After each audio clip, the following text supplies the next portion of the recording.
What's going on, everybody? Martha Cross 316 back with another comic book flashback. And today, folks, we are looking at the X-Men issue number 11. This issue was released in March of 1965, and the cover date is May of 1965. And today, we are looking at the first appearance of the Stranger. Who is the Stranger, and how does he pose a threat to the X-Men? We will find all this out in today's issue. Is he a mutant or is he something else? That is what we have to figure out in this issue. So we see here a pretty cool issue drawn once again by the great Jack Kirby. And so today's title is The Triumph of Magneto. How is it the triumph of Magneto? Well, we're going to see an appearance of Magneto and the Brotherhood of Evil Mutants once again in this story. If you haven't been keeping along so far, we have been going through each issue in volume 1, starting with issue number 1. Go back later and look at these old videos that I made, just showing you all of the issues of the X-Men. I've been going back and looking back at these old issues, and I have to say, I love looking at these. This issue is brought to you by Stan Lee, Jack Kirby, Chick Stone, and the great Artie Simek. Now let's go ahead and get started. We see that Professor Xavier has detected a new menace, and thanks to his radar image beam that Jean Grey points out here. And we're going to be introduced to today's villain, who is the Stranger. That's his name. He's not given a full name in this comic, unfortunately, but we're going to see a little bit of what he can do. So we see that Professor Xavier is trying to pull the Stranger, or whoever this menace is, into reality here, bring him into the area where the X-Men are at, but he breaks through and the image explodes and he's gone. And no one has been able to do that before.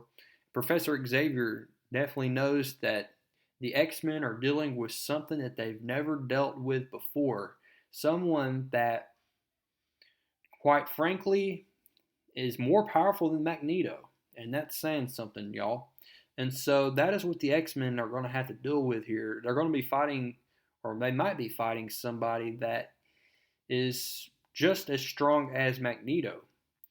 And so, see, Iceman and Beast are playing along, and Beast almost, breaks his back here when Jean Grey saves him telekinetically. That's kind of hard to say. And so we see Professor Xavier's like, all right, that's enough horseplay, Bobby, and all of you. McCoy might have been injured by your prank.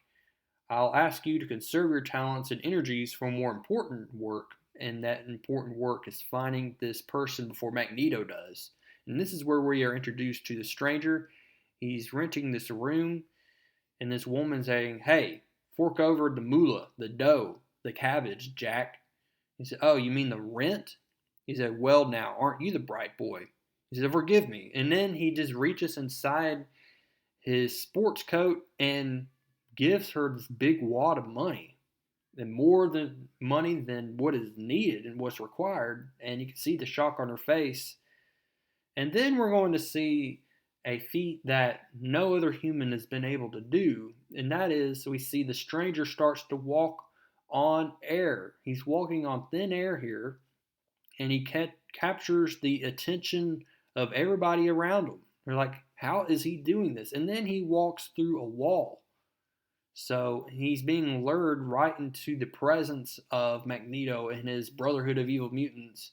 And this is where Magneto is trying to recruit this person so that he can join the Brotherhood of Evil Mutants and their cause. As we know, Magneto is trying to fight against humanity. He is against humans, and he thinks that humanity is a threat to mutants. And so we see Iceman and all the X-Men are sent to New York City to locate this mutant, this very strange mutant, that they have no idea what he looks like.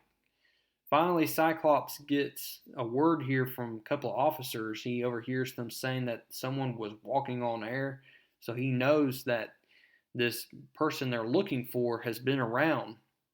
Then the police officers turn around, they see Cyclops, and they think he's suspicious, and they take off his glasses. And when he does, the optic beams start pouring out of his eyes here. If he doesn't have his glasses on, that's what happens.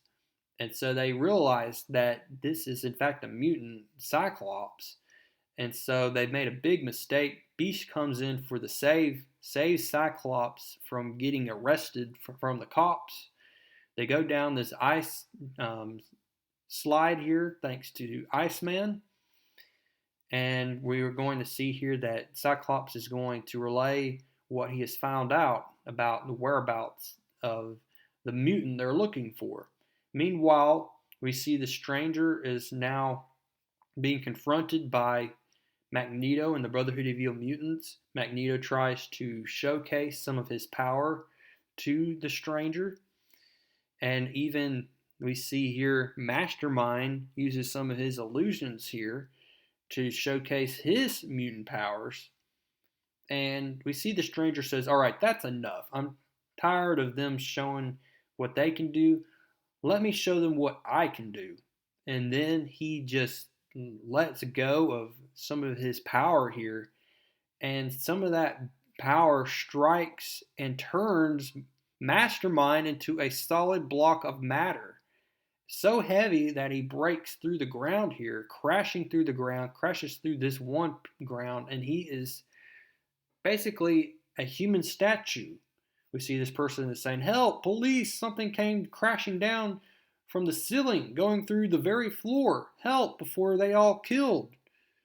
And so this gets the attention of the X-Men. They go through what they see is a big hole in the wall. That has to be where this mutant is located. They see that he is with Magneto, and this is where we're going to see a lot of the action take place. Some pretty cool action scenes here. We see Angel goes up against Quicksilver. Magneto tells Quicksilver to take care of Iceman and the Angel here. We see Iceman freezes Quicksilver into a block of ice here. This gets the attention of the Scarlet Witch, and she points at both the Beast and Iceman, and with her hex power causes bad luck to fall on the Beast and Iceman. And we see that meanwhile Angel is trying to attack Magneto and the Stranger, but Magneto and the Stranger are going to go for a trip along with Toad, who is the loyal member of the Brotherhood of Evil Mutants. He goes inside this big cyclone as well, and they disappear. So Cyclops is on the trail, and this is very interesting, y'all. So over the past couple of issues, we've seen Cyclops have some feelings towards Jean Grey, but now we're going to see Jean Grey in this little thought bubble. She's starting to have some feelings for Cyclops now. And she says, if anything happened to you, my darling, I couldn't bear it. And so we see that there is some feelings starting to manifest here between Cyclops and Jean Grey, but they haven't shown their interest towards each other yet. And so we see here that Cyclops takes some of that damage that the Scarlet Witch is trying to injure Beast with, and he shatters that ceiling with his optic blast here. Jean Grey then is going to use her hex power, use that hex power and throw it right back at the Scarlet Witch here. But Scarlet Witch's main concern is saving her brother Pietro here, who is the Quicksilver. Cyclops unfreezes Quicksilver, and this is where we learn that the Scarlet Witch and Quicksilver have had enough with Magneto. They paid their debt, they owed him a debt, and they've repaid it many times over. So we see that Scarlet Witch and Quicksilver are going to leave the Brotherhood of Evil Mutants in this issue.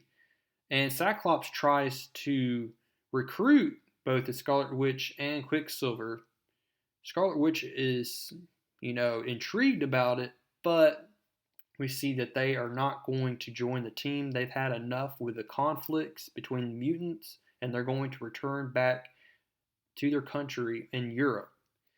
And we see, once again, like I was telling you, Jean Grey starting to get jealous. She notices that Scarlet Witch is looking at Cyclops in a very peculiar way, and then she says the way she looks at him, as though she too, oh no, it can't be. So yes, Jean Grey definitely has some feelings for Cyclops. So where did the Stranger take Toad and Magneto? Well, we're going to find out here. They go into this forest here. It's in a wooded area, and we're going to learn a little bit more about the Stranger here. Magneto thinks that the Stranger is a mutant, but we learn here that he is not a mutant. He is not a mutant at all. In fact, he is a alien from another planet. But we see that X-Men take the body of Mastermind back to the X-Mansion, and we are going to find out here that he is still alive, but his molecules have been changed and they've been altered here. So now, when they need to go find and locate the Stranger, because he has Magneto and the Toad with him, and they get into their X-Jet, they fly to the area where Magneto and Toad are at. They are trapped in these cocoons. Professor Xavier tells the X-Men to stay away from the cocoons because they're shooting out this strange force, and we're going to see here what the Stranger was doing this entire time. He's been collecting mutants from each planet, and he's going to take Magneto and the Toad with him, and he says, "We shall never return." And so, with that, the X-Men now know that Magneto, for the time being, is not a threat to the X-Men or humanity any longer.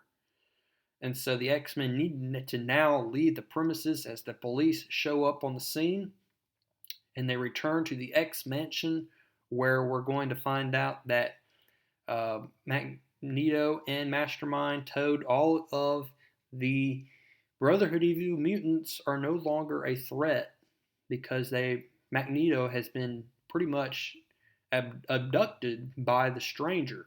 And so the Brotherhood of Evil Mutants are no longer a team, and Professor Xavier is going to tell Cyclops at the end of this issue that he detects another threat, a very powerful threat, and we're going to find out who that threat is coming up next in issue number 12. I hope to see you there. But before then, go ahead now and drop a like on this video right here. That'd be much appreciated. Comment down below what you thought about this issue, and subscribe if you have not, and I will see y'all in the next one.